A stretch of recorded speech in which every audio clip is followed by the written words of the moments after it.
மாண்புமிகு தமிழ்நாடு முதலமைச்சர் அவர் தலைமையிலே இருக்கின்ற இந்து சமய உயர்மட்ட ஆலோசனை குழு கூட்டம் என்பது கடந்த 27/2/2024 அன்று நடைபெற்றது.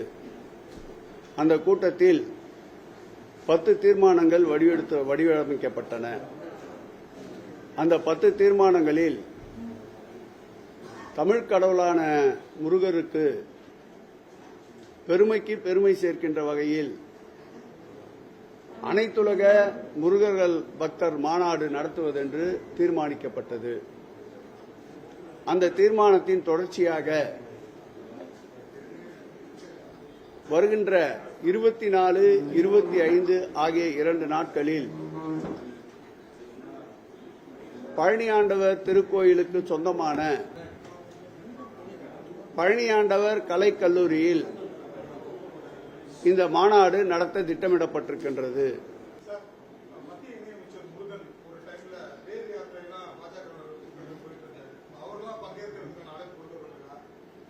இது முருகர் பக்தர் மாநாடு, திராவிட முன்னேற்ற கழக மாநாடு அல்ல. ஆகவே அவர் விரும்பினால் தாராளமாக பங்கேற்கலாம். இதையே அழைப்பாக ஏற்றுக்கூட அந்த மாநாட்டிற்கு அவர்கள் வருகை தரலாம்.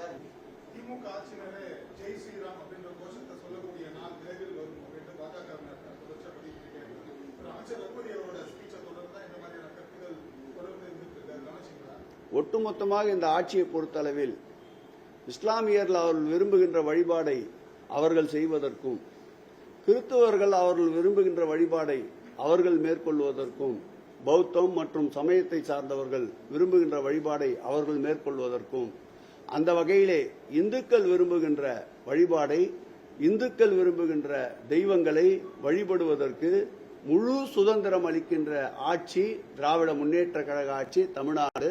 அந்த வகையில் ஜெய் ஸ்ரீராம் என்றாலும் ஏற்றுக்கொள்வோம், அரோகரா முருகா என்றாலும் ஏற்றுக்கொள்வோம், வெங்கடாஜலபதி என்றாலும் ஏற்றுக்கொள்வோம், கோவிந்தா கோவிந்தா என்று கோவிந்த நாமத்தை உச்சரித்தாலும் ஏற்றுக்கொள்வோம்.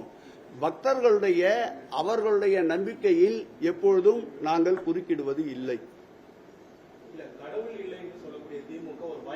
கடவுள் இல்லைன்னு எங்க சொல்லிச்சு?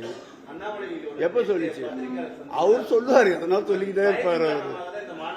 அதாங்க, ஏற்கனவே அவர் எடுத்து பார்த்த ஆயுதம்லாம் முனமழுங்கிச்சு. எந்த ஆயுதமும் போர்க்களத்துக்கு படைக்களத்துக்கு உதவியா இருந்தது இல்ல. எல்லா இடங்கள்ல தோல்வியை தவிர வேற எதுவுமே சந்திக்கல. அப்ப ஏதாவது புதுசா அவர் கையில் எடுக்கணும் தான் நினைப்பாரு.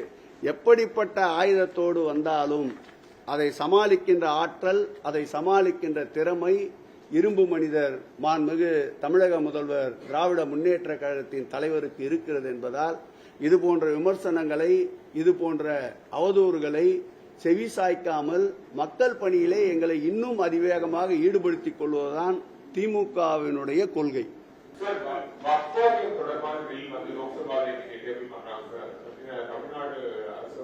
அது ஏற்கனவே அது குறித்து தமிழ்நாடு அரசினுடைய கருத்தை பதிவு செய்திருக்கின்றார்கள். ஆகவே தொடர்ந்து எந்த மதத்தினர் புண்படுவதாக இருந்தாலும் அந்த மதத்தினருக்காக குரல் கொடுக்கின்ற மதச்சார்பற்ற ஒரு ஜனநாயக முற்போக்கு கூட்டணியாக இருக்கின்ற திராவிட முன்னேற்ற கழகம் அதில் உறுதியாக இருக்கும். படிப்படியாக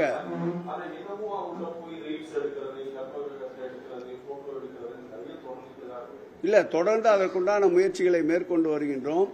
செல்போனை பொறுத்தளவில் இன்றைக்கு மனிதனுடைய அன்றாட வாழ்க்கையில் பின்னி பிணைந்திருக்கின்ற ஒரு சாதனமாக மாறிவிட்டது. படிப்படியாக குறைத்து வருகின்றோம். பழனியிலே செல்போன்களை கொண்டு செல்வதற்கு அனுமதி மறுக்கப்பட்டு பாதுகாப்பு பெட்டகங்கள் உருவாக்கப்பட்டிருக்கின்றன. திருச்செந்தூரிலே அதேபோல் உருவாக்கப்பட்டிருக்கின்றன. மதுரையில் உருவாக்கப்பட்டிருக்கின்றன. இதுபோல் படிப்படியாக நம்முடைய நிறுவன கோரிக்கை விரைவாக நிறைவேற்ற அனைத்து முயற்சிகளையும் மேற்கொள்வோம்.